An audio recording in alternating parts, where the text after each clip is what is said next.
There are 7 things that the devil injected into the soul of the man that form the major corruption in the soul. And if a man encounters God and his word genuinely, these things will be reversed. When that happens, you become a son. I can't teach it now, but I will mention it so that you will draw them as red flags and you will know how to avoid them. Number 1 is distraction. When a man does not have gravity in his spirit, anything can get his attention. And the first thing intimacy will do for you is to severe distraction from your soul.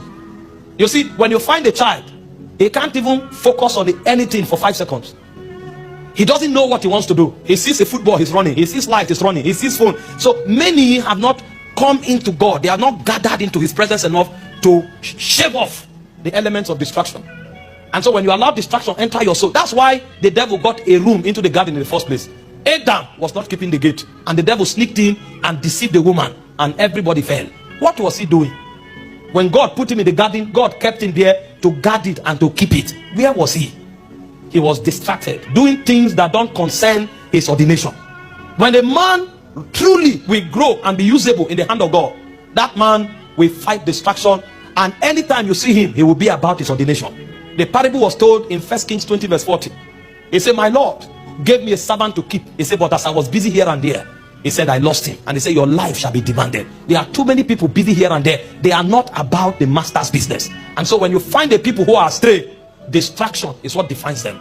What do you spend your time on? Have you discern your ordination and you living with it? The second corruption that is in the soul of man is fear. And the devil knows this. That's why you see that in our world today, bad news spreads 1,000 times faster than good news. In fact, your subconscious is designed to dictate bad news so that you can be kept safe. And the devil has entered that gate to plant fear in the souls of men. You hear of pandemic, you hear of war, is to distract, is to paralyze you with fear. And the moment you become afraid, your discernment goes down. Your ability to exercise faith is subsecuted. And so fear is a corruption in the souls of men. Number 3 is lust and carnality. When a man becomes carnal and lustful, he can no longer receive the things God has made available. He said, the carnal man, the natural man, receiveth not the things of the Spirit of God, neither can he know them. So he becomes blinded. He can no longer pick the vibrations of God. And because he's blinded, he can't participate in the commonwealth of Israel. Neither can he be part of God's army. These things we have done here today won't mean more to some people. You know why? The things of God are not heavy with them. They are carnally minded. And he said to be carnally minded is death. So they are dead men walking. The 4th corruption in the souls of men is selfishness and self-centeredness. So they are all about themselves. And because they are all about themselves, God cannot commit any serious thing to them. If you check your life, how much can you have for yourself? What do you need?